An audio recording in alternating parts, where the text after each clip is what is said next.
My son sold my $1.2 million Barcelona home while I was in the hospital and left me with just $5,000 to start over. After 40 years as a nurse saving lives and caring for others, I never imagined my own child would leave me homeless and penniless. Olivia Morales stared out the window of her modest apartment in Elborn, Barcelona. At 68, her olive complexion still held the warmth of her youth, though worry lines had deepened around her eyes. Her silver-streaked black hair was pulled back in a neat bun, a habit from her 4 decades as a nurse at Barcelona General Hospital.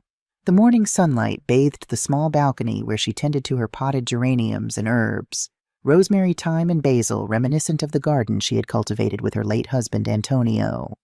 The apartment, though significantly smaller than the beautiful home she had shared with Antonio in the charming Gracia neighborhood, was still comfortable. The walls were adorned with photographs of their life together, their wedding at the Santa Maria del Mar holidays in Mallorca, and Antonio's proud smile when he completed renovating their family home.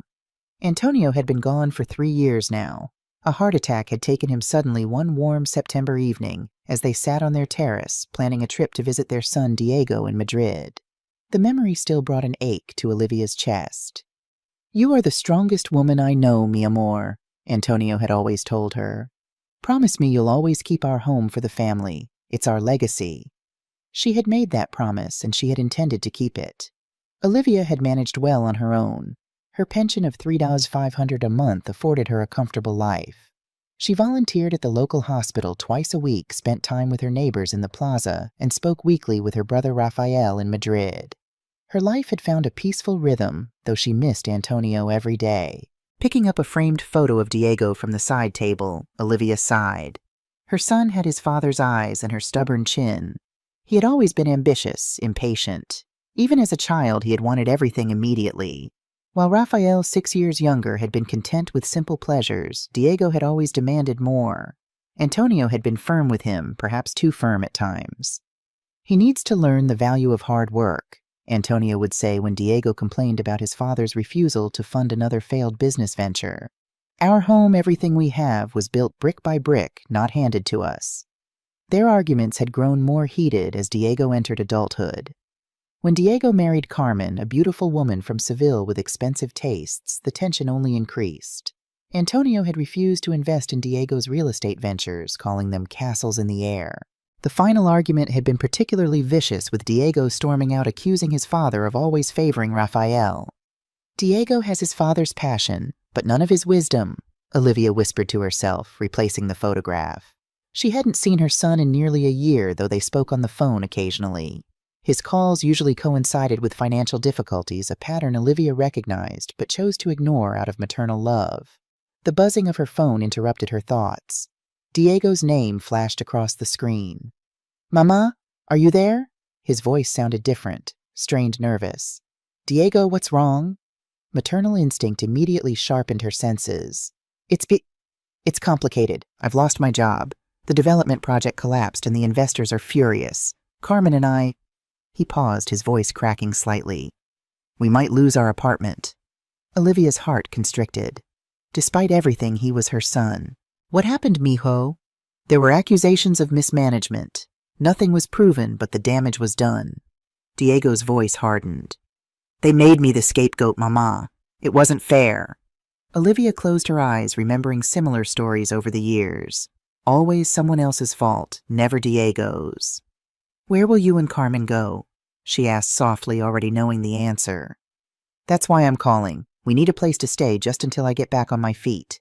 A few months at most." The desperation in his voice was palpable. "Please, Mama. I don't know where else to turn." Olivia thought of her peaceful existence, her small but comfortable space. Then she thought of Antonio, of family loyalty, of promises made. "When will you arrive?" she asked, already mentally rearranging her home to accommodate them. "Tomorrow, if that's okay. Mama, I can't tell you how much this means to me. I'll make it up to you, I promise." After hanging up, Olivia sat quietly for a long moment. A feeling of unease crept along her spine, but she pushed it away. He was her son. Family took care of family. That was the promise she had made to Antonio and to herself. What Olivia didn't know, what she couldn't know, was that this decision would set in motion a chain of events that would strip her of everything she held dear. The following afternoon, Olivia anxiously tidied the guest bedroom, changing the linens and dusting the old dresser. The room was small but had a lovely view of the street below. She had spent the morning preparing Diego's favorite meal, a traditional paella with seafood and chicken the way Antonio had taught her. The doorbell rang at precisely 3 o'clock. Taking a deep breath, Olivia smoothed her dress and opened the door. Diego stood there looking thinner than she remembered his once immaculate appearance, slightly disheveled. His designer suit, clearly expensive, showed signs of wear.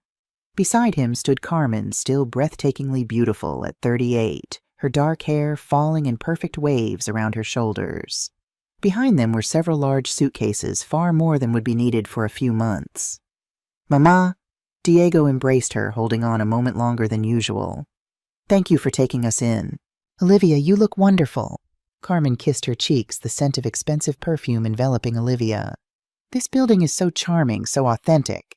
Something in the way Carmen said authentic made Olivia feel as though her home had been labeled quaint but inadequate. She pushed the thought aside and ushered them in.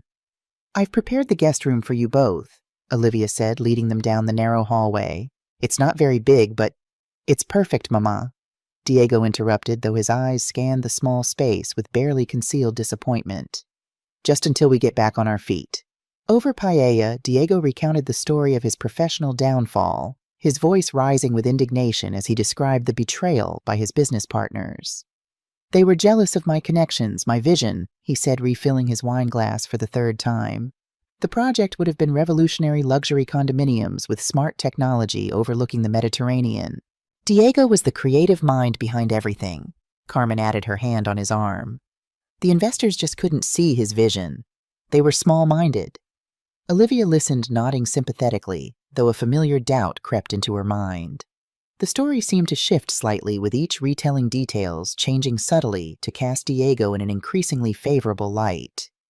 "What about your savings?" Olivia asked gently. "I thought the Valencia project was successful." A shadow crossed Diego's face.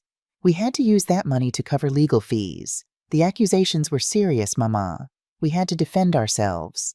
"And the apartment in Madrid?" Carmen answered, this time her voice tight. "The bank foreclosed last month. The market crashed exactly where our investments were." Olivia sighed, remembering Antonio's warnings about diversifying investments. Diego had always chased the highest returns, the quickest profits. "What will you do now?" she asked. Diego's expression changed, brightening with the familiar enthusiasm that always preceded his next venture. "I have connections opportunities. A former client has offered me a consulting position. I just need some time to arrange everything." He reached across the table, taking Olivia's hand. "And I want to help you while I'm here, Mama. You shouldn't be living alone at your age." "I manage very well, thank you," Olivia replied, a hint of steel in her voice. "Of course you do," Carmen interjected smoothly. "But wouldn't it be nice to have some help with the shopping? The banking Diego is excellent with finances." Before Olivia could respond, Diego continued. "Speaking of which, Mama, have you thought about your estate planning after Papa passed?" "Your father's affairs were in order," Olivia said firmly. "Everything was arranged as he wished." An unreadable expression crossed Diego's face. "As he wished? You mean leaving everything to you and nothing to his sons?" The tension in the room thickened. Olivia placed her fork down carefully. "Your father built that house with his own hands over 20 years. He wanted to ensure I would always have a home." She paused, meeting her son's gaze directly. "The house will be divided equally between you and Rafael when I'm gone. That was always the plan." "Rafael?" Diego scoffed. "He barely visits you. He's off living his life in Madrid while you're here alone." "Rafael calls me every Sunday," Olivia countered. "And he invited me to live with him after your father died. I chose to stay in Barcelona." Diego's jaw tightened momentarily before he forced a smile. "I'm sorry, Mama. I didn't mean to upset you. It's just been a difficult time." He raised his glass. "To family. To new beginnings." Later that night, as Olivia prepared for bed, she overheard Diego and Carmen talking in the guest room, their voices carrying through the thin walls. "The apartment is barely worth selling," Carmen whispered.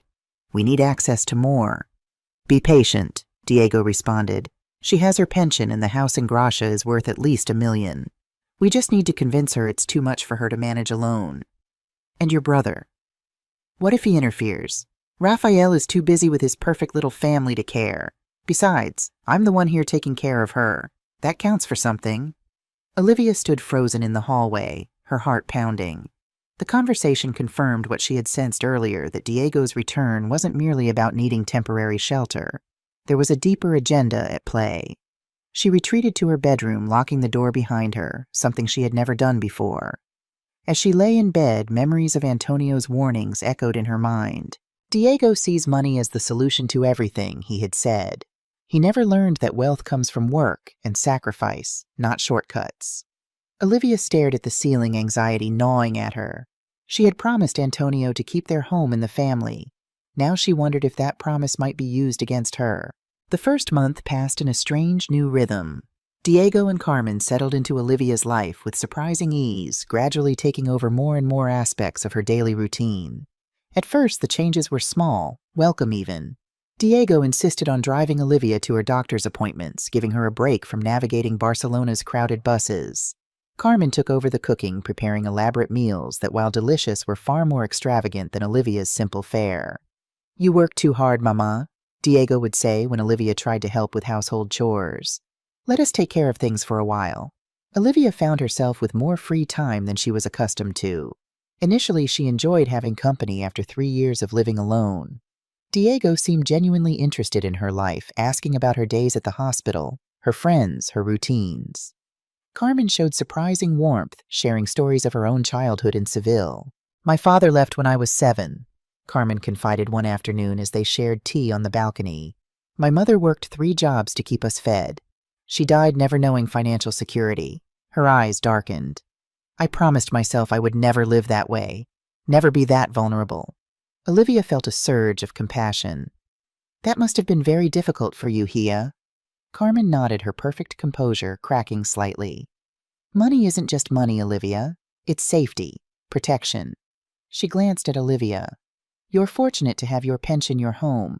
Many women your age have nothing." The conversation left Olivia thoughtful. Perhaps she had judged Carmen too harshly. Perhaps the young woman's fixation on financial security stemmed from genuine fear rather than materialism. As the weeks progressed, Diego began to show more interest in Olivia's financial arrangements. "Mama, have you considered consolidating your accounts?" he asked one evening after dinner. "Managing multiple accounts at your age can be confusing." "I've managed them fine for 3 years," Olivia replied. "Of course, but why struggle?" Diego's tone was reasonable, caring. "I could help you set up automatic payments for your bills, organize your investments. It would give you peace of mind." Carmen added, "Diego managed all our finances brilliantly before the market turned. He has quite a gift." Olivia hesitated. She had always been independent, handling the household finances even when Antonio was alive. But lately she had found herself confused by some of the online banking changes, the new apps, and security procedures. "Perhaps you could show me how to use the new banking website," she conceded. "I find it quite different from the old system." Diego's eyes lit up. "Absolutely, Mama. We'll go through it together." That weekend, Diego sat with Olivia at her small desk, helping her navigate the bank's website. He was patient, explaining each feature carefully.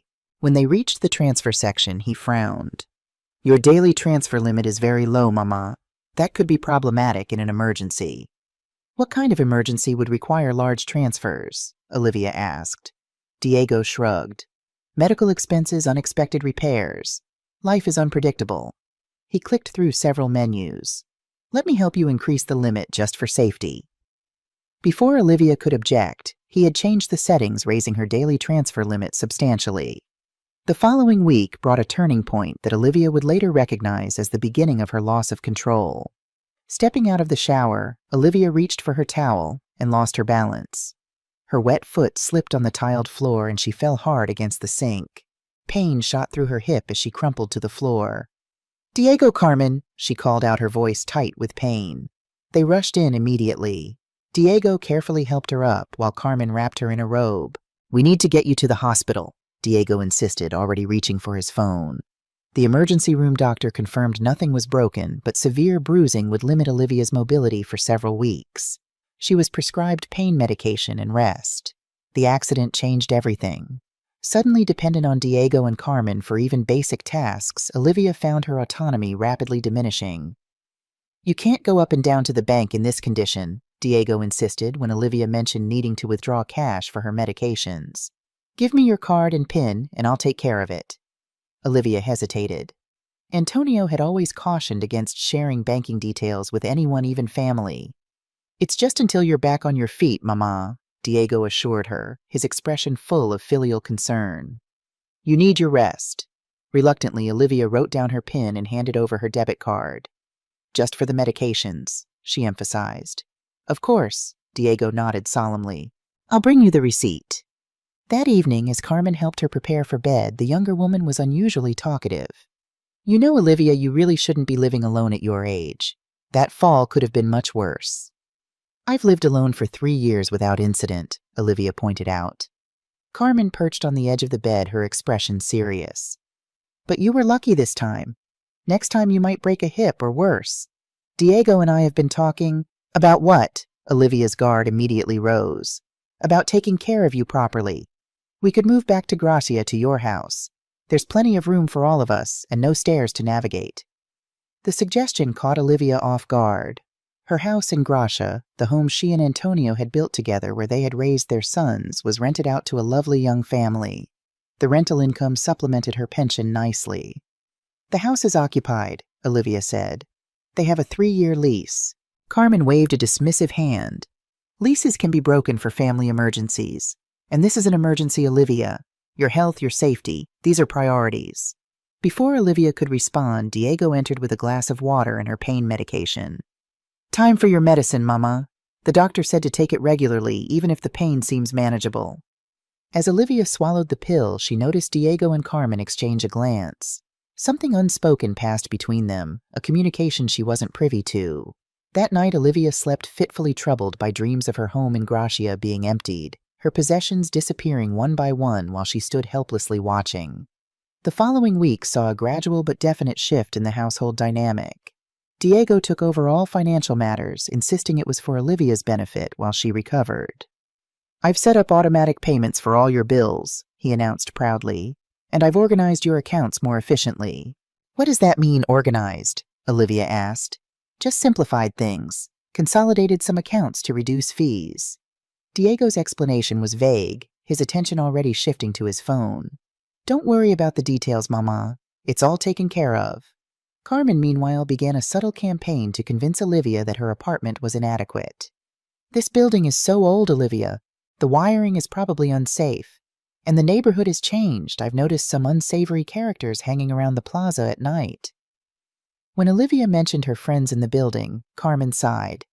They're lovely people, of course, but can they really help in an emergency? Most of them are as elderly as you are. The isolation began gradually. First, Diego suggested that Olivia's volunteer work at the hospital was too strenuous. The doctor said you need complete rest, Mama. Surely the hospital can manage without you for a few months.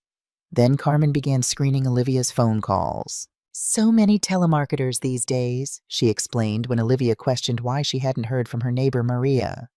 I told her you were resting and would call back. Olivia's weekly calls with Rafael became less frequent.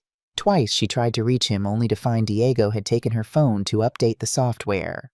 One afternoon, 6 weeks after her fall, Olivia was feeling significantly better. While Diego and Carmen were out shopping, she decided to check her bank accounts. Opening her laptop, she found the banking website already logged in. Diego must have forgotten to sign out. What she saw made her blood run cold. Her main account, which should have contained nearly $30,000 in savings, showed a balance of just $4,200. Her pension deposits were there, but followed by immediate large withdrawals. There were transfers to accounts she didn't recognize, payments to companies she'd never heard of. Panic rising in her throat, Olivia clicked through to her other accounts. Each showed the same pattern: funds depleted, transferred elsewhere, with only minimal balances remaining. The front door opened and Olivia quickly closed the laptop. Diego and Carmen entered arms laden with shopping bags from expensive boutiques. Mama, you shouldn't be up, Diego chided, setting down his bags. Where's your cane? I don't need it anymore, Olivia said, her voice steady despite her racing heart. I'm feeling much better. Carmen exchanged a glance with Diego. That's wonderful news. We should celebrate. I bought ingredients for a special dinner. Olivia forced a smile. Actually, I was thinking of going to the bank tomorrow. I need to discuss some matters with my account manager. The atmosphere in the room shifted instantly. Diego's face hardened. "The bank what for? Just routine business," Olivia replied, watching their reactions carefully. "I haven't been in months." Carmen stepped forward, her voice honey-sweet. "But Diego has been handling everything so beautifully. There's no need for you to stress yourself." "Nevertheless, I'd like to go," Olivia insisted. "I've always managed my own affairs." Diego's expression changed concern, replacing his momentary tension. "Of course, Mama. I'll drive you. Just let me know when." That night, Olivia lay awake, her mind racing. The evidence was clear. Diego was systematically draining her accounts. But why? What was he planning? And how could her own son betray her this way? The promise she'd made to Antonio echoed in her mind to keep their home for the family to preserve their legacy. That promise now seemed like a trap, one that Diego was using to manipulate her. Tomorrow, she decided she would call Rafael. She would go to the bank, change her PIN, secure what funds remained. She would take back control before it was too late.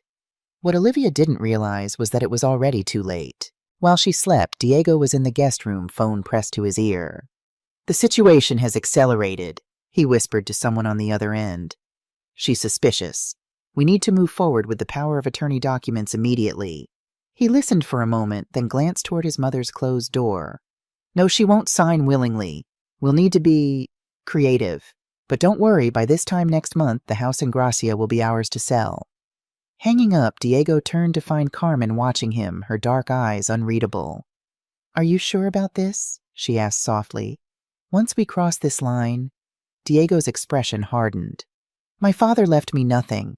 Everything went to her, and she favors Rafael, always has. I'm just claiming what should have been mine all along." Carmen nodded slowly, but a flicker of uncertainty crossed her face, a momentary hesitation that would later prove significant in Olivia's fight for justice. The following morning, Olivia woke with a sense of resolve. She dressed carefully, choosing a proper outfit rather than the house dress Carmen had been encouraging her to wear, and made her way to the kitchen. To her surprise, she found Diego already there preparing coffee and toast. "Mama, you're up early," he smiled warmly. "I was going to bring you breakfast in bed." "I've never been one for eating in bed," Olivia replied, settling at the small kitchen table. "Diego, I'd like you to drive me to the bank this morning." Diego's smile faltered slightly before returning. "Of course, but there's something we need to discuss first." He placed a cup of coffee before her, much weaker than she preferred. "I've been organizing your insurance policies and noticed your health coverage has some serious gaps." "My coverage is excellent," Olivia countered. "The hospital union plan is very comprehensive." "For ordinary care, yes." Diego nodded, sliding into the chair opposite hers. "But for long-term care, rehabilitation, home nursing, all the things you might need as you get older, there's almost nothing." Before Olivia could respond, he produced a folder filled with official-looking documents. "I've researched some supplemental policies. They require a medical exam and some paperwork." He extracted a multi-page document and placed it before her. "This one is particularly good. If you'll just sign here, I can get the application process started." Olivia glanced at the dense text, noting the official bank letterhead at the top. "This doesn't look like insurance paperwork." "It includes authorization for the insurance company to access your medical records," Diego explained smoothly. "Completely standard procedure. Carmen's cousin works in insurance, and she helped me find the best coverage." Olivia's suspicions deepened. "I'll need to read this carefully first, and I'd like to consult with my own insurance advisor." A flash of annoyance crossed Diego's face, quickly replaced with concern. "There's a special enrollment period that ends tomorrow, Mama. These rates won't be available again. I'm only trying to protect you." "Nevertheless, I'll read it myself," Olivia insisted, reaching for the document. Carmen entered the kitchen, immaculately dressed despite the early hour. "Good morning. What are we discussing so seriously?" "Insurance," Diego said tersely. "Mama doesn't trust my judgment." Carmen's eyebrows rose. "After all Diego has done to organize your finances, Olivia, that hurts him deeply." She sat down, taking Olivia's hand in hers. "Your son loves you. Everything he does is for your benefit." Olivia gently withdrew her hand. "I appreciate his concern, but I've managed my affairs for decades. I'm not signing anything I haven't thoroughly reviewed." An uncomfortable silence fell. Diego and Carmen exchanged a look. Olivia was beginning to recognize a silent communication that excluded her. "We understand," Carmen finally said, her voice gentle as if speaking to a child. "Perhaps you're feeling overwhelmed. Why don't we postpone the bank visit? I could prepare a nice bath for you instead. The bank visit stays on the schedule, Olivia said firmly, rising from her chair. I'll be ready in an hour, Diego. In her room, Olivia examined the document Diego had tried to get her to sign. It wasn't insurance paperwork at all, but a power of attorney form that would have given Diego complete control over all her financial and healthcare decisions. Her hands trembled as she locked the document in her bedside drawer. When she emerged an hour later, she found Diego on his phone in the living room. Yes, I understand, he was saying, his voice low. But there have been complications. No, I assure you it's still proceeding. By the end of next month at the latest. He ended the call abruptly when he noticed Olivia. Ready for the bank, Mama. I was just confirming our appointment. I wasn't aware we had an appointment, Olivia said. Diego smiled. I took the liberty of scheduling one with the investment advisor. I thought we could discuss diversifying your portfolio while we're there. The trip to the bank was nothing like Olivia had planned. Instead of meeting with her regular account manager, Maria Diego had arranged an appointment with Javier Suarez, an investment specialist she'd never met.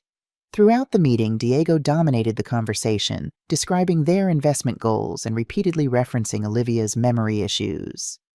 My mother gets confused with financial details these days, he explained when Olivia questioned a statement about her risk tolerance. We've been working to simplify her affairs.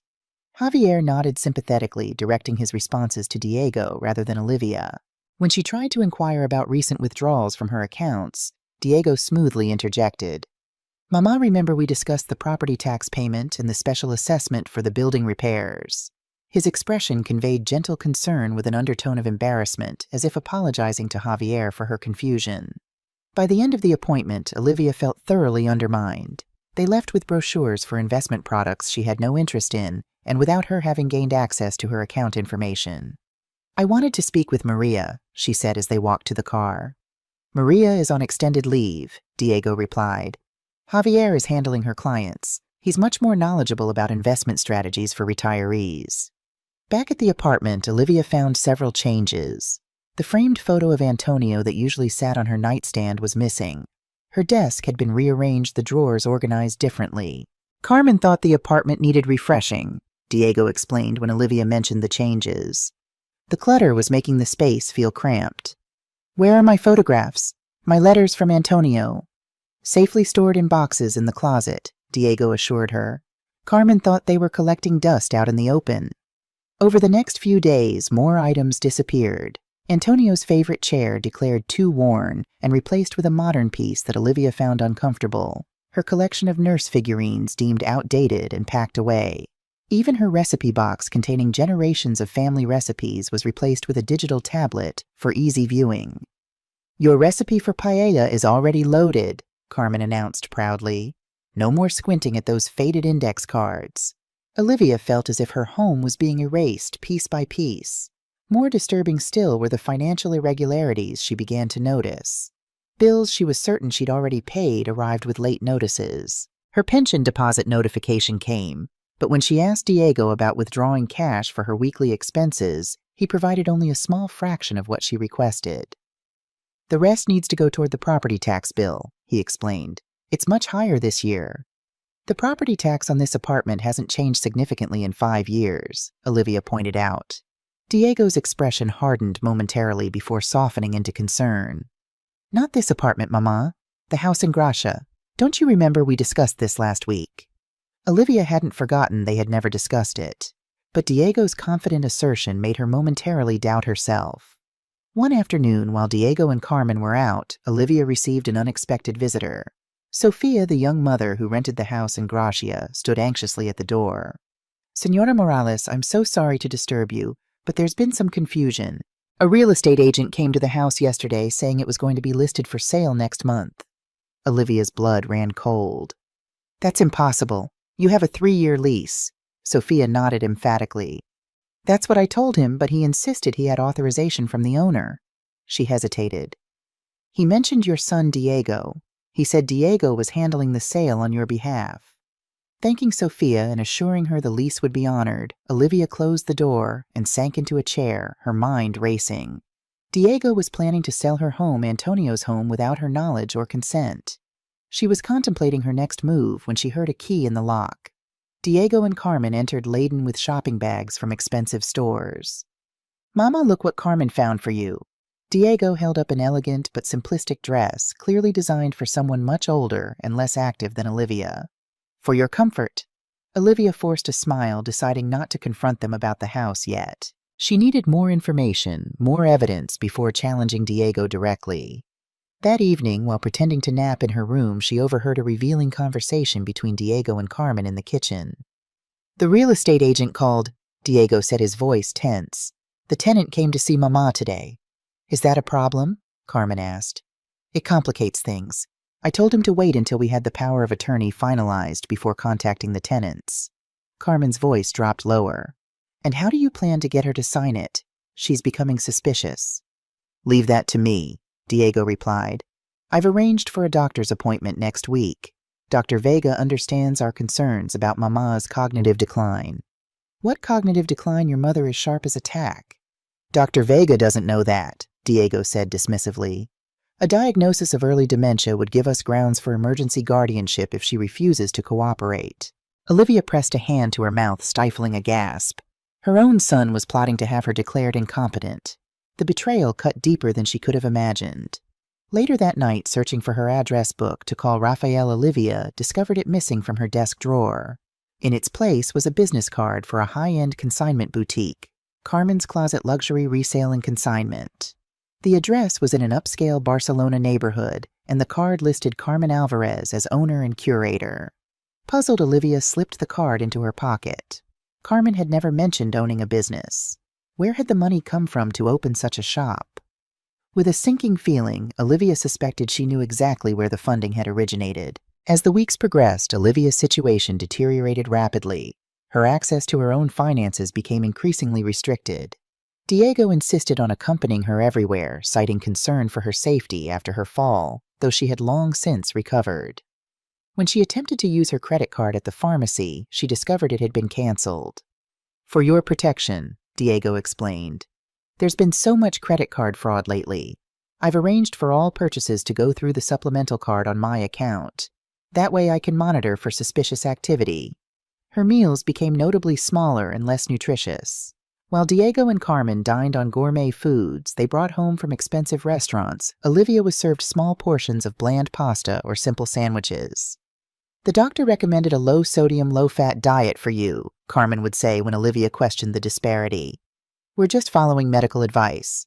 No such advice had been given, but whenever Olivia contradicted them, they exchanged concerned glances, as if her objections confirmed some private worry about her mental state. The isolation intensified. Her neighbor Maria knocked on the door one afternoon, concerned that she hadn't seen Olivia at their usual coffee meetup for weeks. "Mama isn't receiving visitors right now," Diego informed her firmly. "Doctor's orders. She needs complete rest." "But I only wanted to," Maria began. "Perhaps in a few weeks," Diego interrupted, closing the door before Maria could finish. Olivia's phone calls became mysteriously dropped whenever she tried to reach Rafael. When she questioned Diego, he suggested the building's structure interfered with the signal, a problem no one else seemed to experience. Her physical condition began to decline from the stress and inadequate nutrition. She lost weight rapidly, her clothes hanging loosely on her diminished frame. Sleep became elusive, her nights filled with anxiety about what Diego was planning. One morning, Olivia woke feeling lightheaded. Her heart medication bottle was empty, though she was certain it should have contained at least 2 weeks' worth of pills. "Diego?" She called, her voice weaker than she liked. "I need to refill my prescription. Can you drive me to the pharmacy?" Diego appeared at her door, frowning. "Today I have an important meeting, Mama." "It's my heart medication," Olivia explained. "I can't miss doses." "Why didn't you mention this earlier?" His tone was accusatory. "I'm trying to arrange our financial future, and these constant interruptions." "Diego, please, it's important." He sighed dramatically. "How much will it cost?" "About 20 euros, Olivia replied. 20 euros for pills." Diego ran a hand through his hair, the gesture reminiscent of his father. "I don't have cash on me, and the investment meeting is crucial." "My health is crucial," Olivia countered, a rare flash of her former authority emerging. Diego's expression hardened. "I'll see if Carmen can take you later." But Carmen, too, was unavoidably busy with appointments relating to her boutique. The day passed with no medication and growing discomfort for Olivia. By evening, she was experiencing chest pains and dizziness. "I need my medication," she insisted when Diego returned. "If you won't take me, I'll call a taxi." "With what money?" Diego snapped, his facade of concern momentarily dropping. Seeing Olivia's shocked expression, he quickly softened. "I'm sorry, Mama. I'm just stressed about the investments. Of course your health comes first."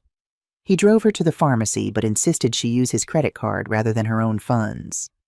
"Your pension needs to be conserved," he explained, "for the property taxes."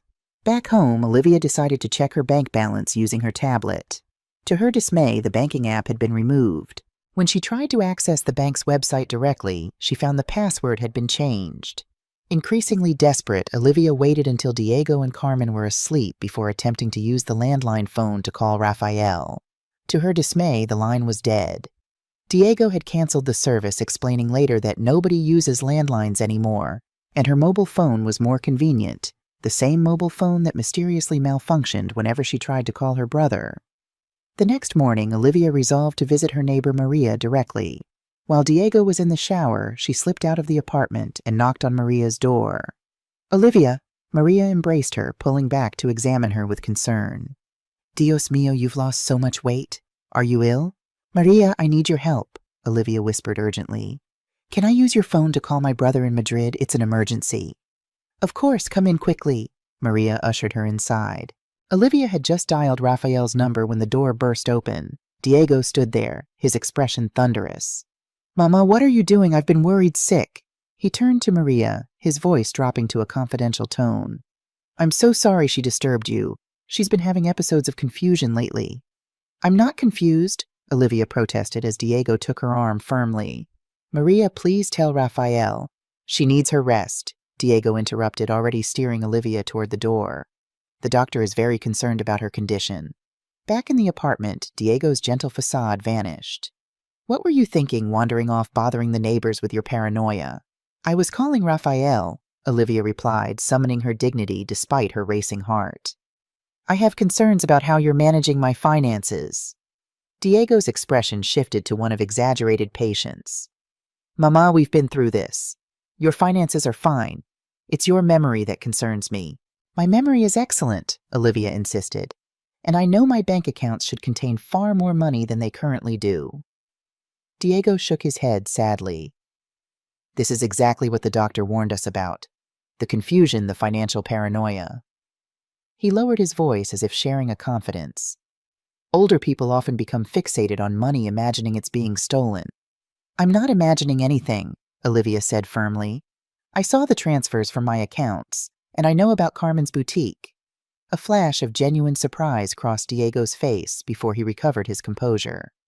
"Carmen's been planning that boutique for years with her own savings. Your accusations are hurtful, Mama, especially after everything we've done for you." Before Olivia could respond, Carmen entered the living room immediately, sensing the tension. "What's happened?" "Mama escaped to Maria's apartment while I was in the shower," Diego explained. "She's making accusations about our handling of her finances." Carmen's eyes widened in practiced concern. "Olivia, how could you think such things, after we've put our lives on hold to care for you?" Tears welled in her perfectly made-up eyes. "Diego, I told you we should have consulted the specialist sooner." "You're right," Diego nodded grimly. "I'll call Dr. Vega today. This can't continue." That afternoon, while Diego was on the phone in the other room, Carmen approached Olivia with a cup of tea. "You should rest," she advised, her voice gentle but firm. "The doctor will be here tomorrow to evaluate you." "Evaluate me for what?" Olivia asked, though she already knew the answer. "Your cognitive health," Carmen replied carefully. "Diego is very concerned about these episodes, the paranoia, the accusations." "I'm not paranoid," Olivia stated calmly. "I know exactly what's happening in this house." Carmen sat beside her, lowering her voice conspiratorially. "Olivia, I understand your concern, but you must trust Diego. He's doing what's best for the family. By draining my accounts, by planning to sell my home without my knowledge." A flicker of something guilt-fear crossed Carmen's face. "The boutique was a mistake," she admitted quietly. "I should have consulted you before accepting Diego's investment, but it will be profitable soon, and then every euro will be repaid." Olivia studied her daughter-in-law's face, sensing an opportunity. How much did he take from my accounts for this boutique? Carmen hesitated, glancing toward the room where Diego was still on the phone. $35,000 for the initial setup, she whispered. But the location is excellent, and the inventory is all designer pieces. The investment will pay off. And the other withdrawals? Where did that money go? Carmen looked uncomfortable. Diego has obligations, debts that needed to be settled urgently. What kind of debts? Olivia pressed. But Carmen had already said more than she intended. She rose abruptly, her demeanor cooling. You should focus on getting better, Olivia. Leave the financial matters to Diego. Left alone, Olivia's mind raced. Carmen's inadvertent confirmation of her suspicions was both validating and terrifying. Diego had stolen at least $35,000 for Carmen's boutique, plus more for mysterious debts. The full extent of his betrayal was still unclear, but one thing was certain: the situation was even worse than she had feared. That night, using Carmen's tablet while the couple was out for dinner, Olivia managed to access her email account. She composed an urgent message to Rafael. Rafael, I need your help. Diego is taking my money and planning to sell the house. He's trying to have me declared incompetent. Please come as soon as possible. Don't call, he's monitoring my phone. Love, Olivia. She sent the email hoping Rafael would see it before Diego discovered her actions and further restricted her communications. Her brother was her last hope for escape from this increasingly nightmarish situation. The following day, Dr. Vega arrived, a young man Olivia had never met, with a too bright smile and a clipboard full of questions. Senora Morales, your son tells me you've been experiencing some confusion lately. He began, seated across from her in the living room, while Diego and Carmen hovered nearby. The only confusion is why my son thinks he can steal from me and sell my property without consequence, Olivia replied calmly. Dr. Vega nodded, making a note. And you believe your son is stealing from you? Can you tell me why you think that? No. Because I've seen the bank statements. I've discovered the transfers to accounts I don't recognize. I've heard him planning to sell my house in Gracia without my permission. Mama, we've discussed this, Diego interjected, his voice pained. The transfers were for your insurance policies and investment accounts. Everything is in your name. The doctor raised a hand to silence Diego. Let your mother speak, please. He turned back to Olivia. Do you know what day it is today? Wednesday, May 17th, 2023, Olivia answered promptly. And who is the current Prime Minister of Spain? Pedro Sanchez, Olivia responded, growing irritated with the basic questions. Dr. Vega continued with a series of cognitive assessment questions which Olivia answered easily. Her mind was sharp, her memory intact. The doctor seemed slightly disconcerted by her clear responses. Senora Morales appears oriented to time, place, and person. He eventually concluded, turning to Diego. Her cognitive function seems normal for her age. Diego's face tightened with barely concealed frustration. But what about her paranoia, the accusations, the escape attempt yesterday? Dr. Vega hesitated. I'd need to conduct more thorough testing to assess any paranoid ideation. For now, I'd recommend reducing stress and perhaps consulting with a geriatric psychiatrist for a more comprehensive evaluation. After the doctor left, the atmosphere in the apartment was tense. Diego barely concealed his anger at the inconclusive assessment. This doesn't change anything, he told Olivia when Carmen went to prepare lunch. If you continue with these wild accusations, we'll find another doctor who understands the situation better. The situation being that you want control of my assets, Olivia challenged him. Diego's expression darkened. Be careful, Mama.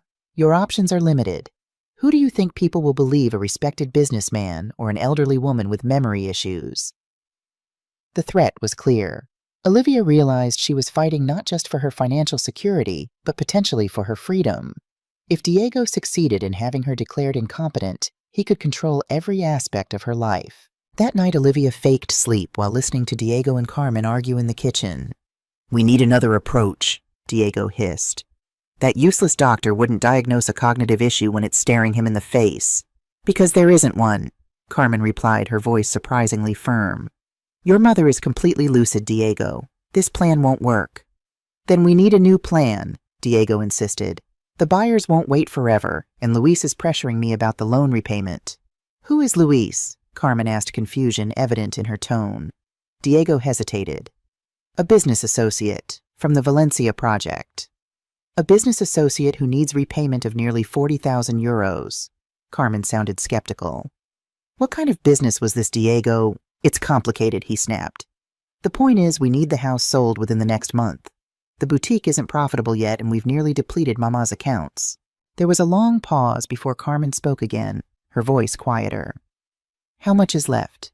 About 4,000 in the main account. The pension will arrive next week, but that will barely cover what we owe for the May payment to Luis. And the house, how much do you expect to get for it? At least 1.2 million. After paying off the tenants to break their lease, settling Luis's debt, and investing in expanding your boutique, we should have enough to buy that villa in Valencia you've been wanting. And your mother? Carmen asked. What happens to her? Diego's voice hardened. She'll have enough from the sale to rent a small place. Or if she continues being difficult, there's always La Serenidad. The nursing home? Carmen sounded shocked. Diego, you can't be serious. Your own mother? It's a nice facility, Diego defended. And if she forces my hand, what choice do I have? I can't have her interfering with our plans, making accusations to anyone who'll listen. Olivia lay perfectly still, her heart pounding in her chest. Diego was not just planning to take her home and money, he was considering confining her to a nursing home against her will. The betrayal was complete, devastating in its totality. As she listened to them continue discussing her fate as if she were an inconvenient obstacle rather than a person, rather than Diego's mother who had sacrificed everything for him. Olivia made a silent vow. Somehow she would fight back. Somehow she would regain control of her life and hold Diego accountable for his betrayal. But first, she needed Rafael to receive her message. Everything depended on her brother, now her last hope for rescue from the nightmare her own son had created. The next morning, Olivia found herself facing a critical decision. She could continue to wait for Rafael's intervention, which might come too late, or she could confront Diego directly with what she knew.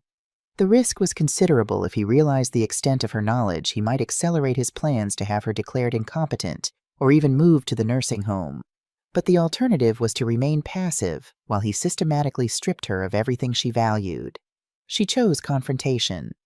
After a breakfast during which Diego outlined his plans for her to downsize to somewhere more manageable, Olivia set her coffee cup down firmly. We need to talk about the house in Gracia, she said, her voice steady. And about my bank accounts. Diego and Carmen exchanged their now familiar glance of concern. What about them, Mama? I know you're planning to sell the house without my consent, Olivia stated calmly. Sophia the tenant told me about the real estate agent who visited. Diego's expression shifted momentarily before settling into practiced patience. There's been a misunderstanding. I was merely having the property evaluated for insurance purposes. And the $35,000 you took from my accounts to fund Carmen's boutique? Was that also a misunderstanding? Carmen paled visibly while Diego's eyes narrowed. Who have you been talking to? I have my sources, Olivia replied, unwilling to implicate Carmen. I also know about your debt to someone named Luis. Is that why you're so desperate to sell my home to pay off your gambling debts? Diego's facade cracked. You've been eavesdropping, he accused, his voice cold. Spying on private conversations. In my own home, yes, I've been listening, Olivia acknowledged. And what I've heard disgusts me. My own son plotting to steal my life savings to sell the home his father built. You don't understand. Diego began, his tone shifting to defensiveness. The business collapsed. The investors were demanding repayment. So you decided to steal from your mother, Olivia interrupted, her voice rising. To manipulate and isolate her, to have her declared incompetent so you could take everything. Carmen looked increasingly uncomfortable, avoiding Olivia's gaze. I've done everything for you. Diego suddenly exploded, the careful mask of filial concern completely discarded. Taken care of, you managed your finances, protected you from making poor decisions in your old age. And what did my father ever do for me? Left everything to you, not a single thought for his son's future. Your father built that house for our family, Olivia replied, maintaining her composure despite her racing heart. He expected you to build your own success, not steal ours. Diego's face contorted with rage. You always took his side, always favored Rafael. Perfect Rafael who could do no wrong while I was the disappointment. Rafael worked for what he has, Olivia countered. He didn't expect to be handed success. Diego slammed his hand on the table, causing the coffee cups to rattle. I deserved that house, after everything I did, everything I sacrificed.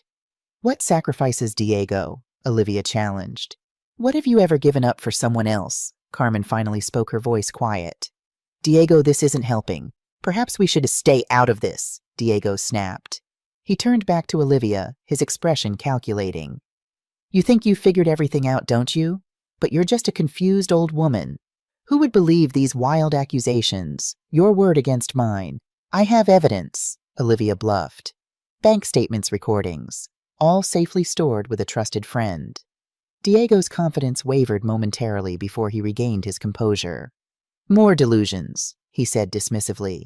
This only confirms my concerns about your mental state. My mental state is perfectly fine, Olivia insisted. As Dr. Vega confirmed yesterday. Dr. Vega isn't a specialist, Diego countered, and he only conducted a basic assessment. A more thorough evaluation will show the truth. Olivia met her son's gaze directly. The truth is that you're a thief, Diego. Worse, you've betrayed the person who has loved you unconditionally since the day you were born. Something flashed in Diego's eyes, perhaps a moment of shame quickly suppressed. He stood abruptly. This conversation is over. You're clearly agitated, which isn't good for your health. I suggest you rest while Carmen and I discuss next steps. Next steps? Olivia repeated, alarm rising within her. For your care. Diego clarified, his voice smooth again. Clearly the current arrangement isn't working. You need more support than we can provide at home. The threat was thinly veiled. La Serenidad, the nursing home he had mentioned to Carmen. I'm not going anywhere, Olivia stated firmly. This is my home and I'm staying right here. Diego's smile didn't reach his eyes. We'll see about that. In the meantime, I'll be holding onto your medication, your phone, and your identification documents for safekeeping. As he left the room, Olivia realized the confrontation had backfired severely. Rather than shaming Diego into retreat, she had pushed him to accelerate his plans. The thought of being forcibly removed from her home and placed in a facility terrified her. Once there under Diego's guardianship, she might never regain her freedom or her assets. Carmen lingered after Diego departed, her expression troubled. He wasn't always like this, she said quietly. The business failure changed him. The pressure of the debts. What debts, Carmen? Olivia asked. Who is Luis? Carmen glanced toward the door nervously. A loan shark. Diego borrowed heavily to try to save the business, then turned to gambling to try to win enough to repay the loans. It didn't go well. And now he's stealing from me to fix his mistakes, Olivia concluded. Carmen had the grace to look ashamed. The boutique was my idea, but I never knew the money came from your accounts. Diego told me it was from a business settlement. Olivia studied her daughter-in-law, sensing potential leverage. Carmen, you could face criminal charges for receiving stolen funds. Financial elder abuse carries serious penalties. Fear flashed across Carmen's face. I didn't know, she whispered. You have to believe me. What I believe doesn't matter, Olivia replied. What matters is what the authorities will believe. Unless you help me. Carmen hesitated, clearly torn between loyalty to Diego and self-preservation. What could I do? Diego controls everything now. My brother Rafael, Olivia said urgently. Did he receive my email? Has Diego been intercepting my communications with him? After a moment's hesitation, Carmen nodded. Diego has your email password. He deleted a message to Rafael yesterday and sent a reply from your account saying everything was fine. Olivia's heart sank. Her last hope of rescue had been thwarted. Help me, Carmen, she pleaded. You know what Diego is doing is wrong. Criminal. If you stand by and allow it, you're equally responsible. Carmen stood smoothing her immaculate clothing with trembling hands. I need to think. This isn't what I wanted, Olivia. Not like this. Left alone, Olivia felt the walls closing in. Diego now knew she was actively opposing him, which made her situation even more precarious. Her confrontation had failed completely, leaving her more isolated and vulnerable than before. That evening, Diego returned with several pharmacy bags. Your new medication, Mama, he announced, laying out unfamiliar pills. The doctor called in prescriptions to help with your anxiety. I never agreed to any medication, Olivia protested. And Dr. Vega didn't prescribe anything yesterday. Not Dr. Vega, Diego corrected smoothly. Dr. Mendez, the specialist I consulted by phone today. He'll be conducting a full evaluation next week, but in the meantime, he felt these would help you remain calm. Olivia eyed the pills suspiciously. I won't take medication I don't need prescribed by a doctor I've never met. Diego's expression hardened. I was afraid you'd be difficult about this. Carmen, he called, could you join us? Carmen appeared, looking uncomfortable. Mama is refusing her medication. Diego explained, his voice dripping with concern. Would you explain why it's necessary? Carmen hesitated, avoiding Olivia's gaze. The doctor thinks it will help with the episodes. What episodes? Olivia demanded. I haven't had any episodes. I've simply discovered my son is stealing from me. Diego shook his head sadly. You see, the paranoia continues. He pushed the pills closer to Olivia. These will help Mama, trust me. Like I trusted you with my bank accounts, Olivia countered. No, Diego, I won't take these. Diego's facade of patience cracked. You will take them one way or another. Your behavior is becoming unmanageable and I won't have it. What will you do? Olivia challenged. Force them down my throat. The tension in the room was palpable. For a moment, Olivia feared Diego might actually attempt to force her to take the medication. But Carmen intervened. Perhaps we should wait for the full evaluation, she suggested. The doctor would want to see her natural behavior first, wouldn't he? Diego considered this, then reluctantly nodded. Fine, but the evaluation is scheduled for Monday and I expect full cooperation. He turned to Olivia, his expression cold. 3 more days, Mama. Then we'll have the medical documentation we need to make appropriate decisions about your care. The threat was clear. In 3 days, unless something drastically changed, Diego would have her declared incompetent and proceed with his plans unimpeded. That night, Olivia lay awake, the gravity of her situation weighing heavily upon her. In just 3 days, a doctor she'd never met would evaluate her mental competence, a doctor clearly aligned with Diego's interests. Once declared incompetent, she would lose all control over her life. Diego would have legal authority to sell her home, deplete her remaining assets, and even determine where she lived. The confrontation had been a critical error. By revealing how much she knew, she had accelerated Diego's timeline. Now she needed to act quickly, but her options were severely limited. Diego had taken her phone, her ID, even her bank cards.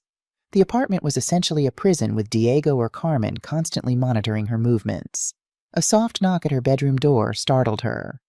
Olivia? Carmen whispered. Are you awake? Yes, Olivia replied cautiously. Carmen slipped into the room, closing the door silently behind her. We need to talk, but we have to be quiet. Diego is on the phone in the living room. Olivia sat up, studying Carmen's troubled expression in the dim light from the window. What is it? I've been thinking about what you said.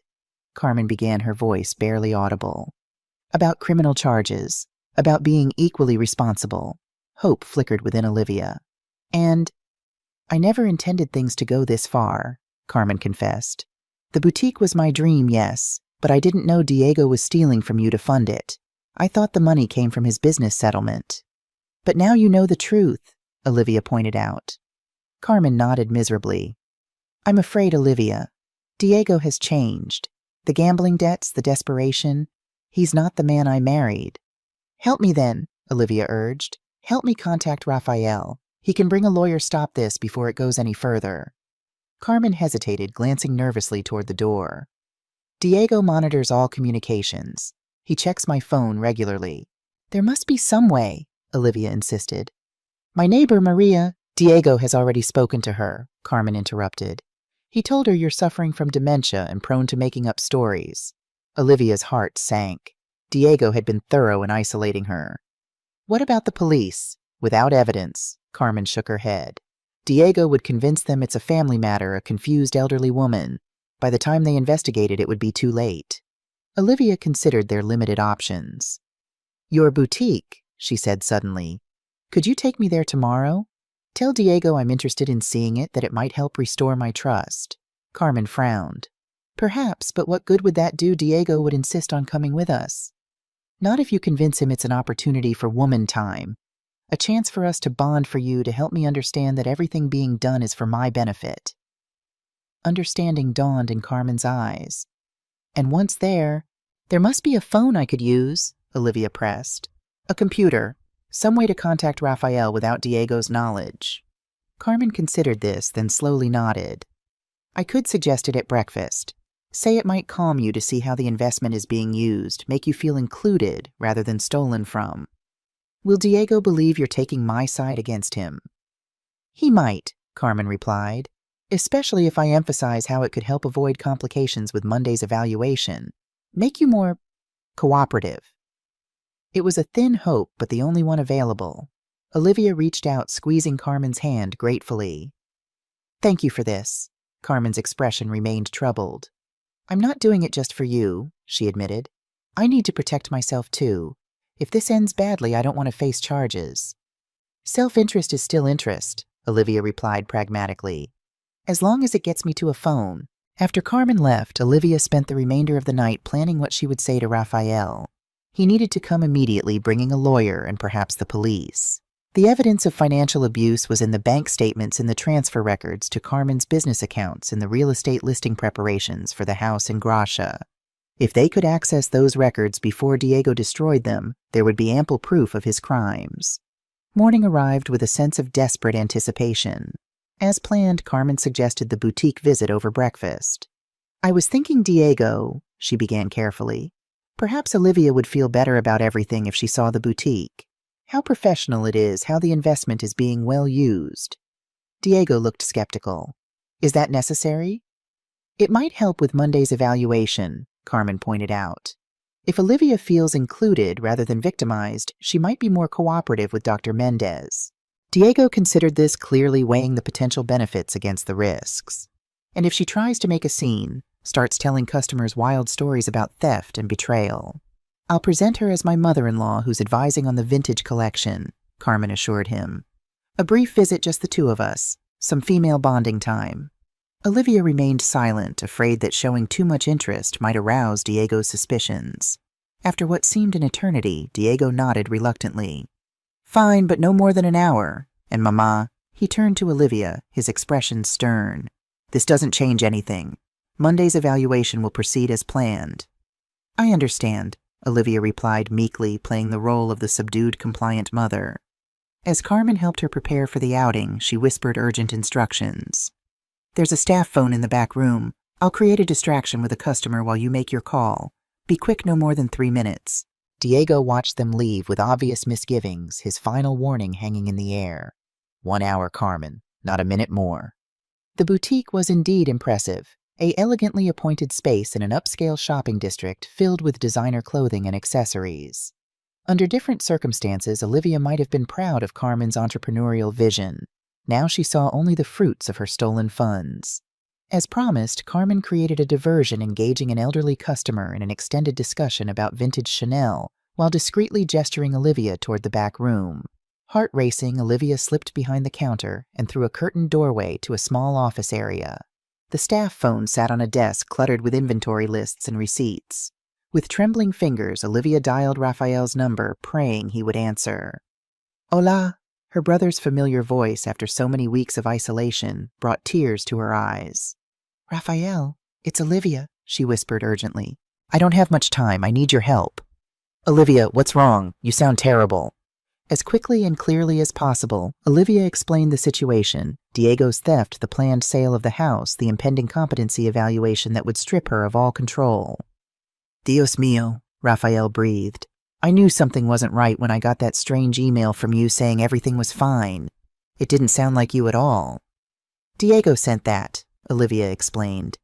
He's intercepting all my communications. Rafael, please, you must come immediately. Bring a lawyer, someone who specializes in elder abuse cases. I'll leave within the hour, Rafael promised. My friend Mateo is an attorney who handles exactly these situations.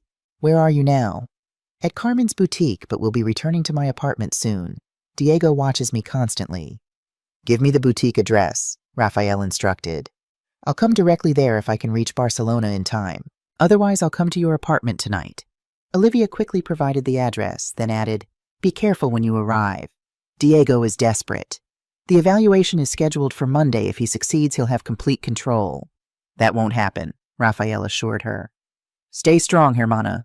Help is coming. The call ended as Carmen appeared at the doorway, eyes wide with alarm. Diego just called, she whispered. He's on his way here. Says he changed his mind about letting us come alone. Olivia's heart raced. How long do we have? Minutes at most. He sounded suspicious. Carmen glanced nervously toward the front of the store. Did you reach your brother? Yes, he's coming with a lawyer.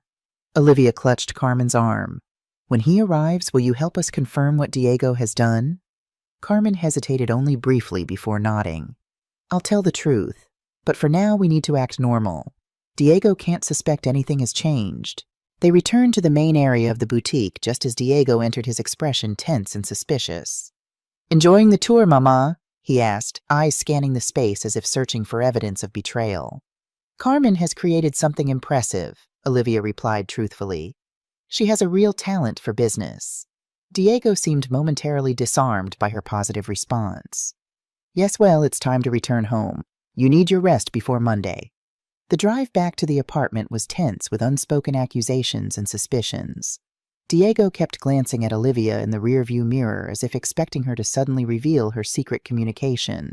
Carmen maintained a stream of inconsequential chatter about the boutique customer preferences, upcoming fashion trends, anything to fill the dangerous silence. Back at the apartment, Diego's controlling behavior intensified. He insisted Olivia take an afternoon nap, effectively confining her to her bedroom. Through the door, she could hear him questioning Carmen intently about every moment of their boutique visit. Did she speak to anyone? Use any phones? Did any customers seem to know her? Carmen's responses were steady, reassuring. She was with me the entire time, Diego. She was quite impressed with the business, actually. I think she's beginning to understand that the investment was worthwhile. Olivia sat on the edge of her bed, time crawling by with excruciating slowness. Rafael had promised to come immediately, but Madrid was hours away even by high-speed train. Would he arrive before Diego implemented the next phase of his plan? And what exactly was that plan? As if in answer to her unspoken question, she heard Diego on the phone in the living room, his voice lowered but still audible through the thin walls. Dr. Mendez, yes, it's Diego Morales. About my mother's evaluation. Yes, I know it's scheduled for Monday, but there's been a development. She's becoming increasingly agitated, potentially dangerous to herself. Yes, I understand it's unusual, but given the circumstances, tomorrow morning would be perfect. Thank you, doctor. We'll expect you at 9. Olivia's blood ran cold. Diego had moved up the evaluation. Rafael might not arrive in time. By tomorrow morning, she could be declared incompetent, her fate sealed by a doctor she'd never met acting on Diego's manipulative lies. The walls of her bedroom felt suddenly like those of a prison cell closing in around her with each passing moment. Her son, her own flesh and blood, was systematically destroying her life, stealing her financial security, her home, and now potentially her freedom. As darkness fell, Olivia gazed out her window at the lights of Barcelona glimmering in the distance. Somewhere out there, Rafael was racing against time to reach her. But would he arrive before Diego's plan reached its conclusion? The next 12 hours would determine not just her financial future, but her very autonomy as a human being. The betrayal of trust was complete. Now her only hope lay in the justice that might come with the dawn. As dawn broke over Barcelona, Olivia had barely slept. The knowledge that Dr. Mendez would arrive at 9 to evaluate her, likely declaring her incompetent based on Diego's manipulative preparation, left her paralyzed with anxiety. Once that declaration was made, she would lose all legal authority over her life. Diego would control her finances, her living situation, even her medical care.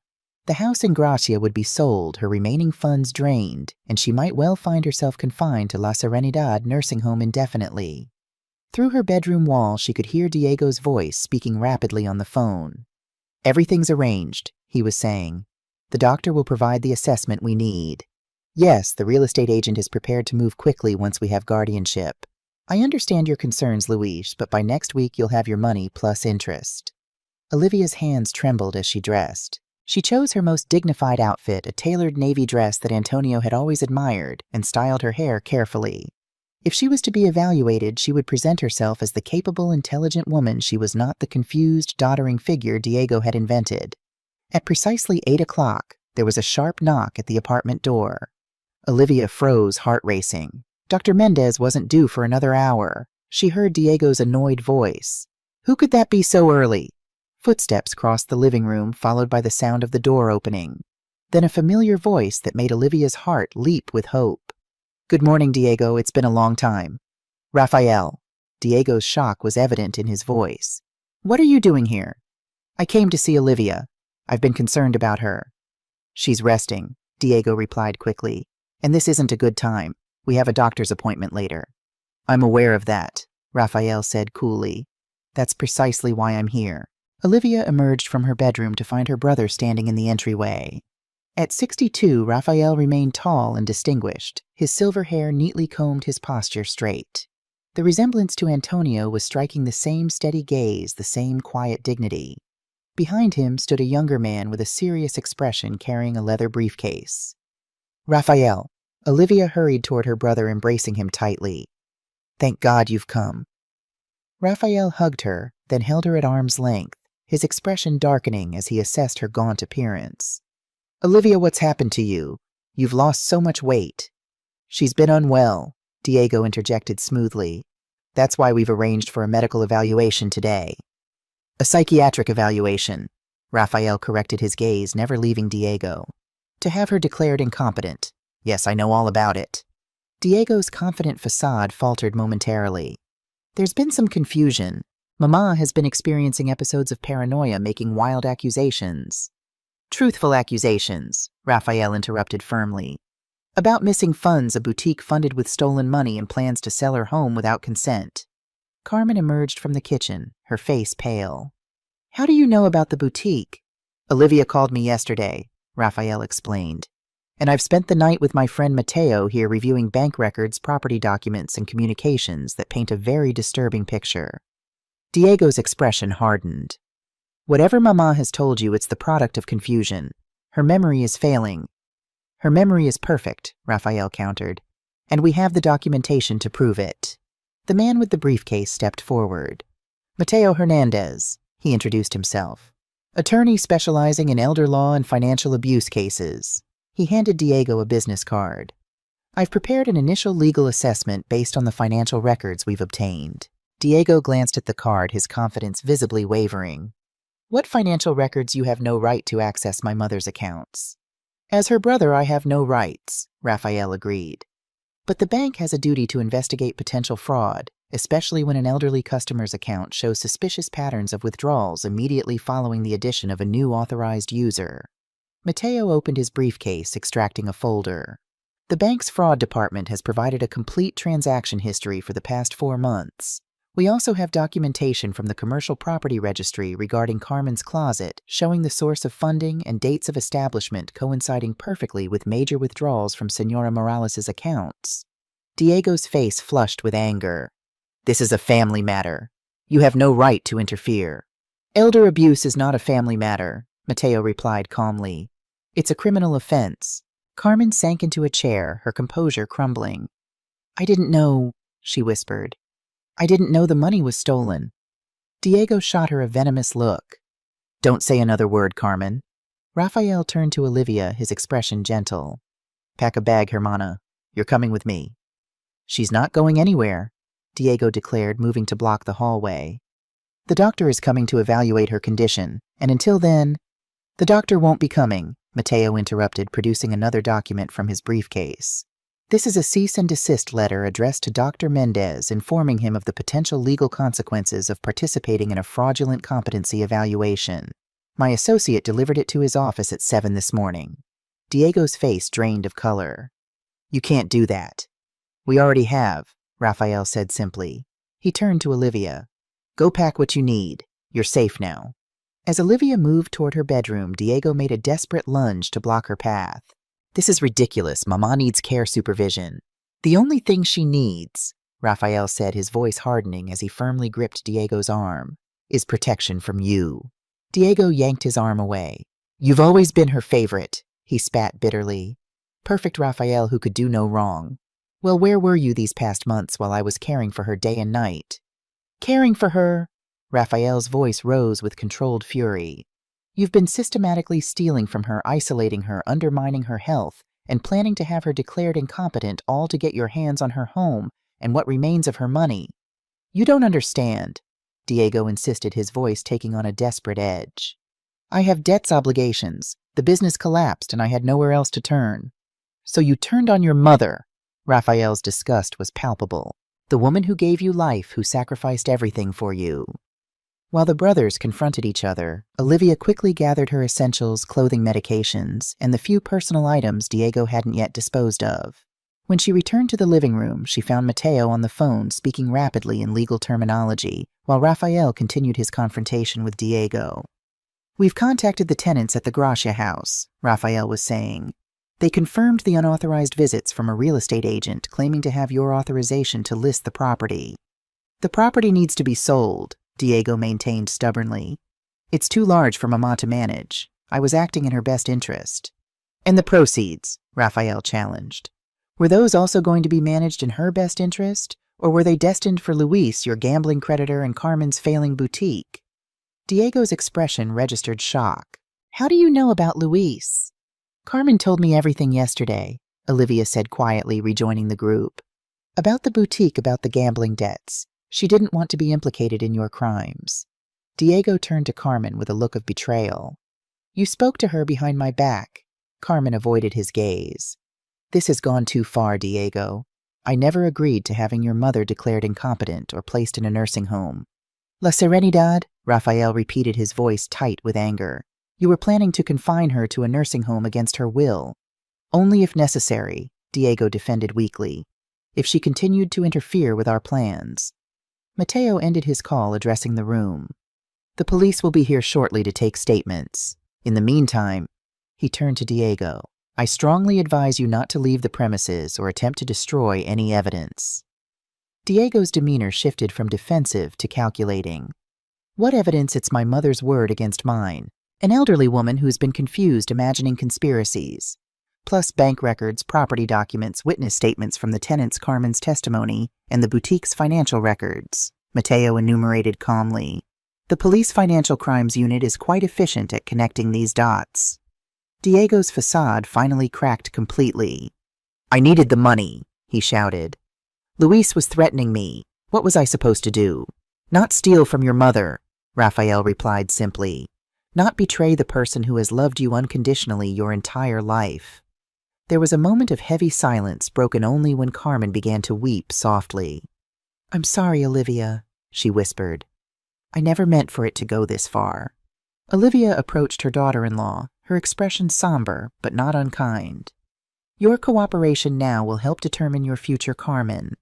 Think carefully about where your loyalties should lie." Another knock at the door announced the arrival of 2 police officers, one male and one female, both with the serious expressions of professionals accustomed to family conflicts. "Inspectors Vidal and Torres," the female officer introduced them, showing her identification. "We're responding to a report of financial elder abuse and attempted fraud." As Mateo began briefing the officers, Diego made a sudden, desperate move toward the door. Inspector Vidal blocked his path with a firm hand. "Senor Morales, I suggest you remain here while we sort this out." Over the next 2 hours, the small apartment became a flurry of activity. Statements were taken, documents examined, phones checked for incriminating messages. Throughout it all, Olivia sat with quiet dignity, answering questions clearly and precisely, demonstrating a memory and mental acuity that decisively refuted Diego's claims of cognitive decline. By noon, the inspectors had collected sufficient evidence to justify further investigation. "We'll need all parties to come to the station to formalize their statements," Inspector Torres announced. "Senor Morales, you'll be detained for questioning regarding the financial transactions and the attempt to fraudulently obtain guardianship." As Diego was led away, his expression a mixture of rage and disbelief, he turned to Olivia one last time. "I'm still your son," he said, his voice breaking slightly. "Doesn't that count for anything?" Olivia met his gaze steadily. "It counted for everything, Diego. That's why your betrayal cut so deeply." With Diego gone, Carmen broke down completely. "What will happen to me?" she asked between sobs. "The boutique, my future." "That depends on your cooperation," Mateo explained. "Full disclosure about your involvement and testimony against Diego could result in more lenient treatment." "I'll tell them everything," Carmen promised, wiping her tears. "I never wanted any of this." As the police escorted Carmen out for her formal statement, Rafael put his arm around Olivia's shoulders. "It's over, Hermana. You're safe now." Olivia leaned against her brother, the full emotional weight of the past months finally crashing over her. "How did this happen, Rafael? How did my own son become capable of such betrayal?" Raphael had no easy answer, only the comfort of his presence and the promise that she would never again face such threats alone. The days following Diego's detention unfolded in a blur of police interviews, legal consultations, and medical examinations. Olivia, now staying in Raphael's hotel suite, began the slow process of recovering her health and reclaiming control of her life. Dr. Elena Fuentes, a respected geriatrician recommended by Mateo, conducted a thorough examination and pronounced Olivia physically undernourished but otherwise healthy, with no signs of cognitive impairment whatsoever. "What you've experienced is criminal neglect and psychological abuse," Dr. Fuentes explained, her kind eyes filled with professional concern. "The weight loss, anxiety, and sleep disturbances are all normal responses to prolonged stress and inadequate nutrition. With proper care, you should recover completely." Meanwhile, the financial investigation revealed the full extent of Diego's theft. Over 4 months, he had systematically drained nearly $93,000 from Olivia's accounts, $35,000 for Carmen's boutique, $42,000 to repay gambling debts to Luis Mendoza, identified as a known loan shark with a criminal record, and the remainder for luxury purchases and daily expenses. "He was living entirely off your money," Mateo explained during a meeting at his office overlooking Plaza Catalunya. "The bank has flagged all the suspicious transactions and is working to determine which can be reversed or recovered." "And the house?" Olivia asked, her greatest concern still the home Antonio had built with his own hands. "Secure," Raphael assured her. "We've filed legal notices preventing any sale or transfer without your explicit notarized consent. The tenants have been informed of the situation and are relieved to know their lease remains valid." Carmen, true to her word, provided a comprehensive statement detailing Diego's schemes. Though she maintained she had been unaware of the source of the boutique funding, initially she admitted to later suspicions that she had chosen to ignore out of self-interest. "I wanted to believe him," she told the investigators, her glamorous facade replaced by genuine remorse. "When I finally understood the truth, I was already implicated. I was afraid of losing everything." Mateo arranged for a forensic accountant to examine Carmen's business records, which revealed the boutique was actually losing money despite its prestigious location and inventory. Like many of Diego's ventures, it had been built on appearances rather than sound business principles. "What will happen to Diego?" Olivia asked one evening as she and Raphael shared a quiet dinner in the hotel restaurant. Raphael sighed heavily. "The evidence against him is substantial. Financial elder abuse fraud, attempted coercion, unauthorized use of financial instruments. Mateo says he's likely facing criminal charges that could result in significant penalties." "Prison," Olivia's heart constricted despite everything Diego had done. "Possibly," Raphael acknowledged gently, "though first-time offenders often receive suspended sentences if restitution is made, but that depends on his cooperation and acceptance of responsibility." Olivia nodded slowly, processing this information. "And Carmen, lesser charges given her cooperation. Probably probation and mandatory financial ethics training." Raphael studied his sister's expression carefully. "How do you feel about all this, Olivia?" She considered the question seriously. "Sad, relieved, betrayed, grateful." She met her brother's gaze. "All at once in waves that come and go."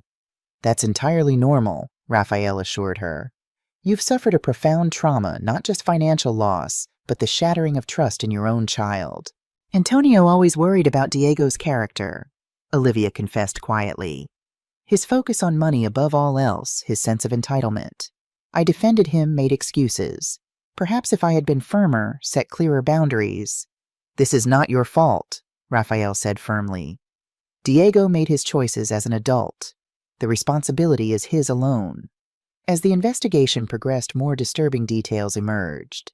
Diego had researched early-onset dementia symptoms online, clearly planning to coach Dr. Mendez on what to look for during the evaluation.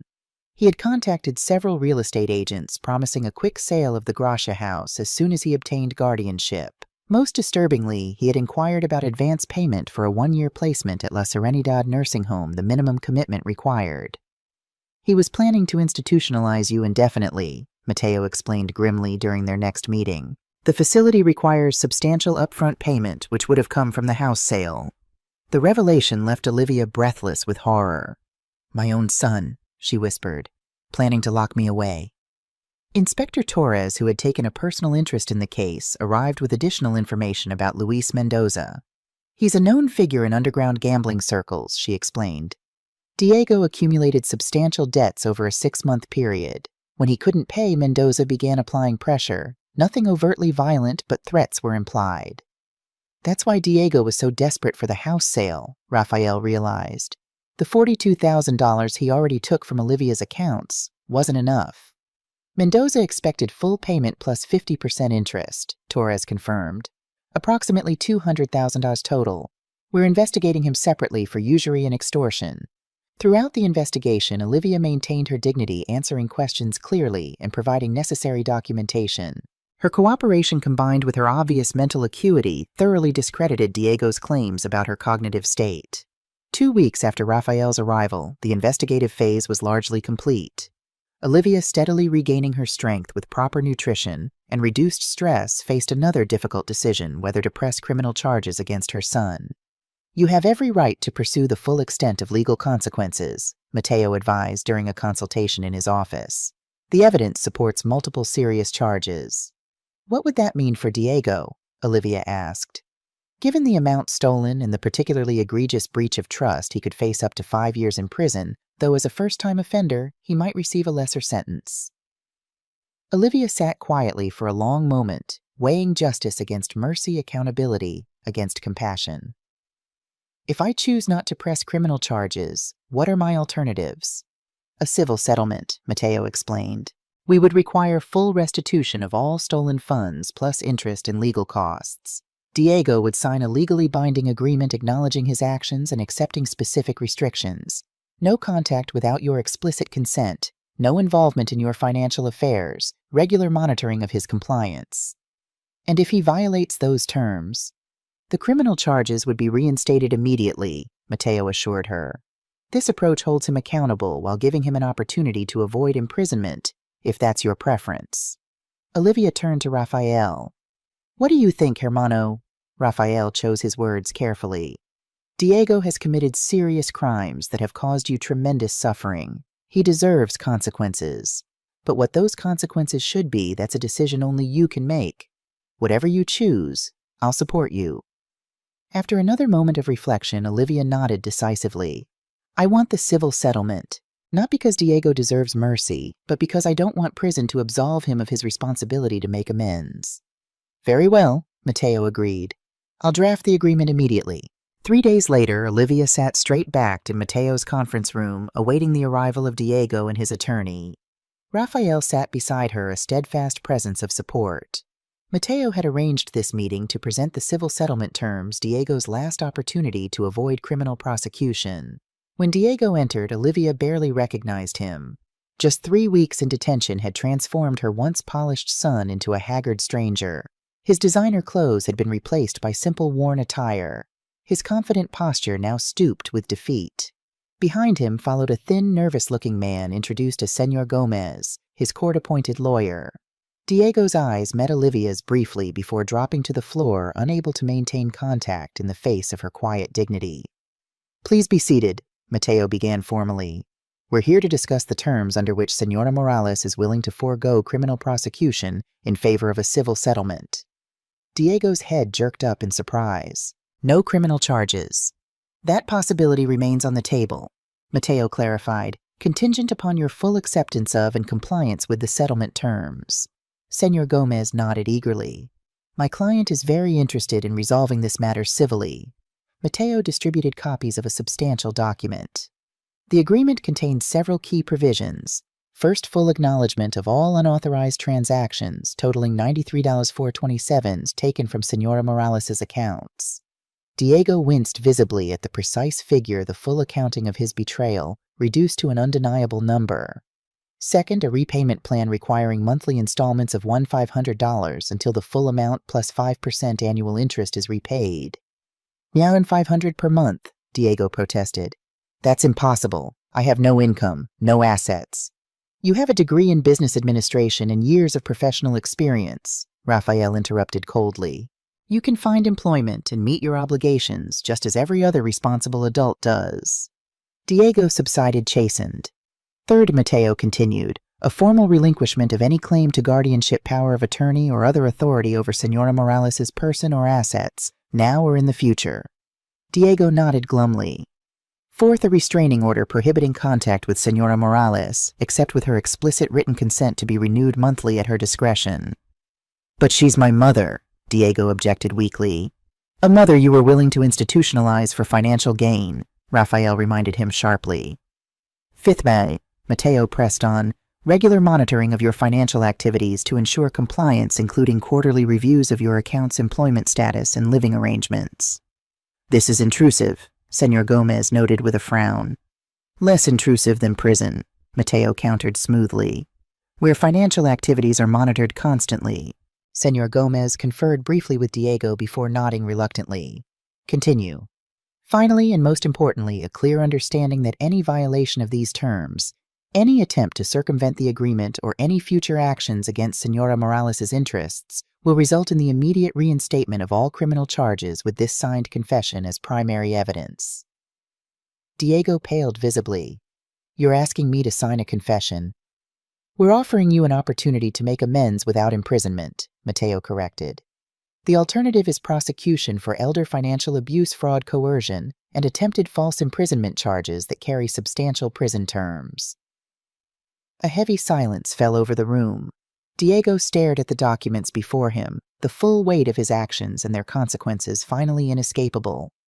May I speak with my mother? He asked quietly. Alone? Absolutely not. Rafael began protectively, but Olivia raised her hand. It's all right, Rafael. She turned to Diego. You may say what you need to say here in front of everyone.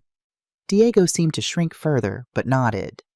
Mama, I don't know how to explain what happened. The business collapse, the debts to Luis III was desperate. I convinced myself I was only borrowing the money that I'd replace it once things turned around. And the plan to have me declared incompetent, Olivia asked, her voice steady.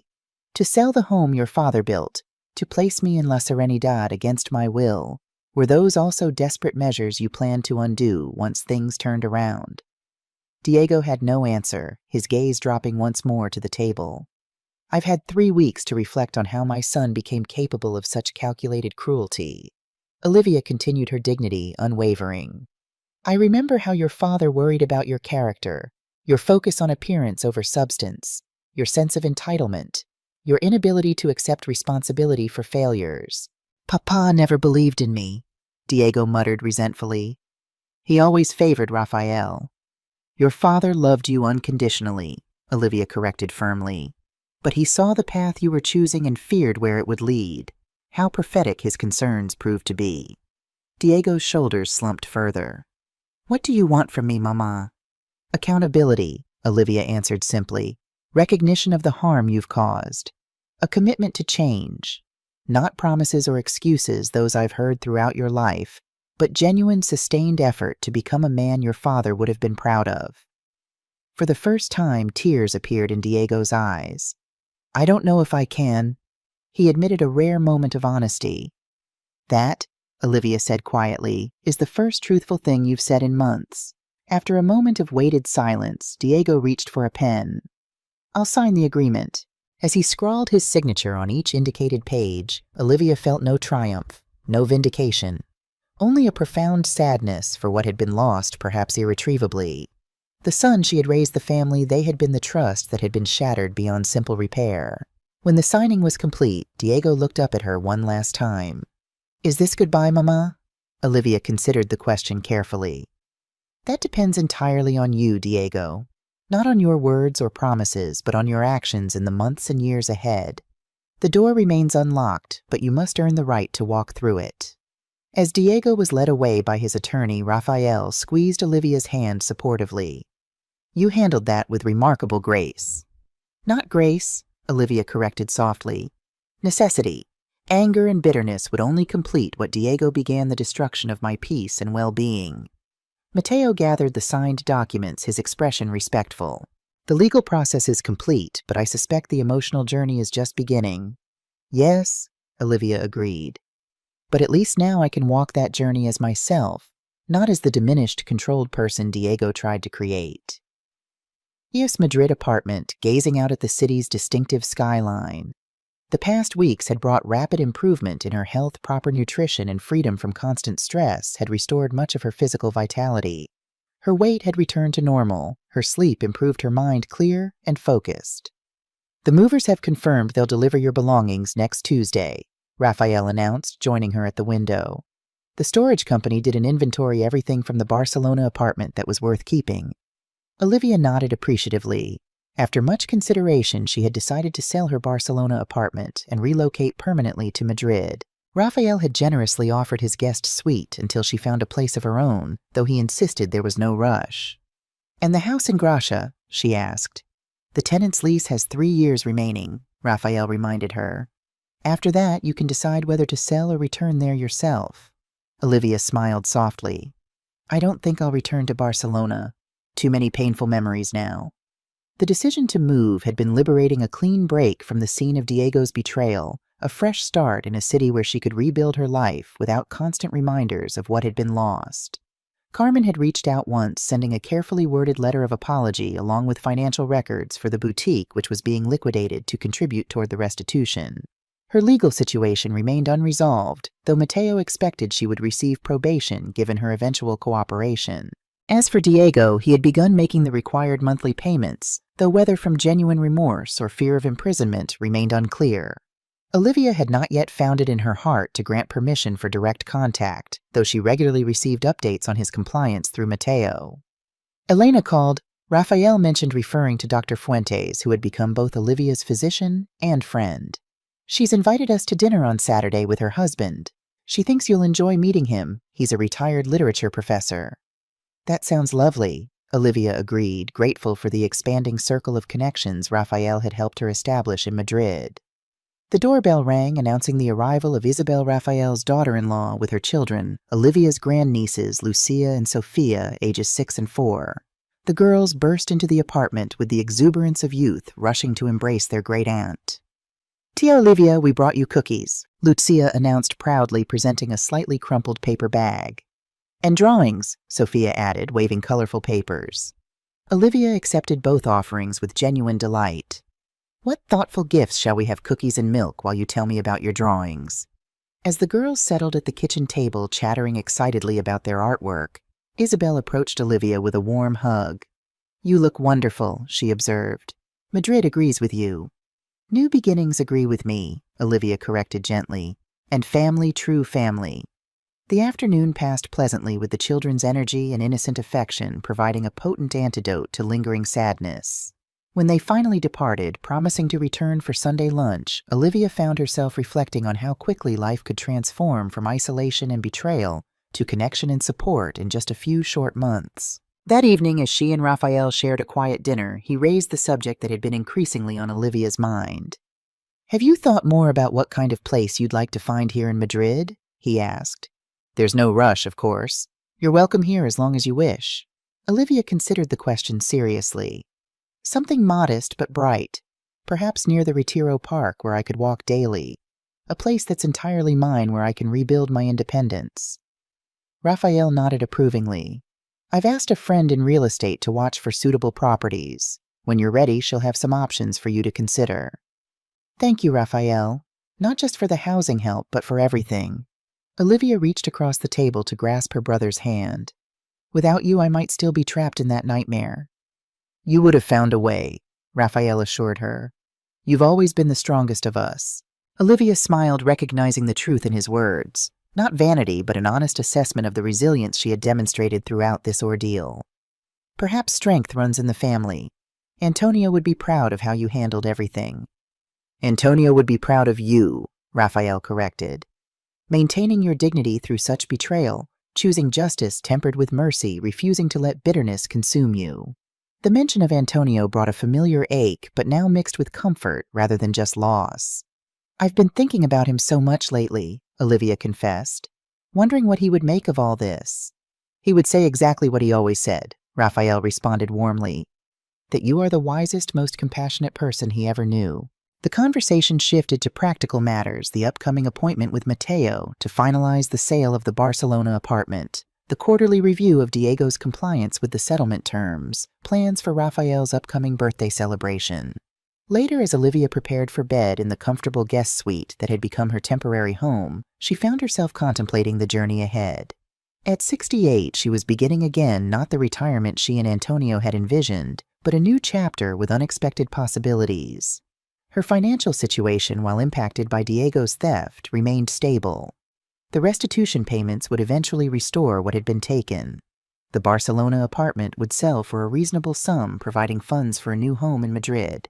Her pension continued to provide for daily needs. She was by any measure more fortunate than many who suffered similar betrayals. More importantly, the experience had clarified what truly mattered: not possessions or properties, but trust, dignity, and genuine connection.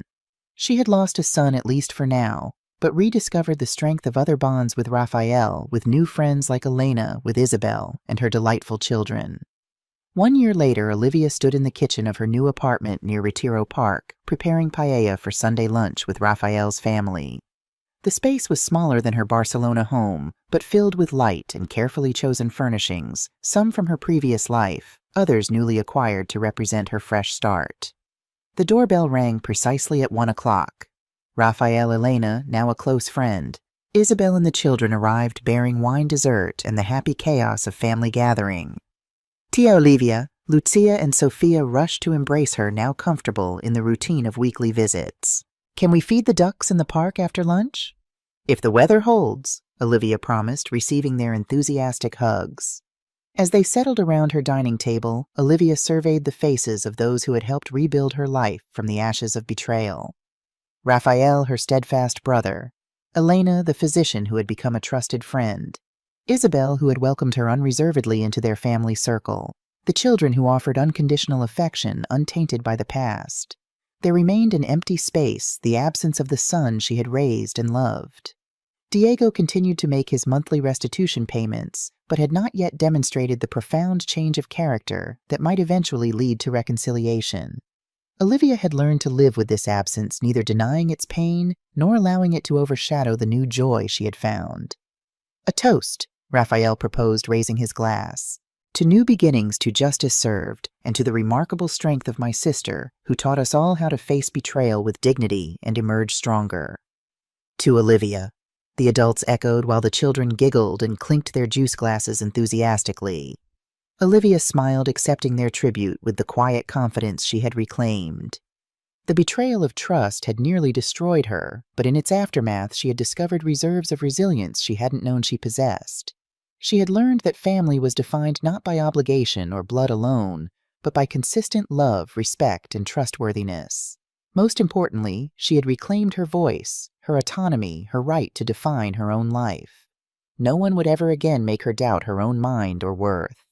The painful journey had led unexpectedly to a place of profound self-knowledge and peace.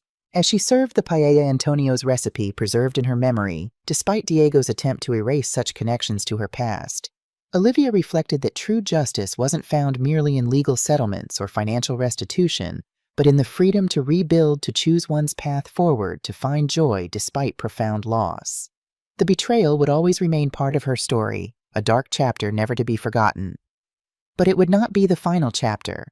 That Olivia had determined would be written in her own hand, filled with the connections, dignity, and purpose she had fought so hard to reclaim.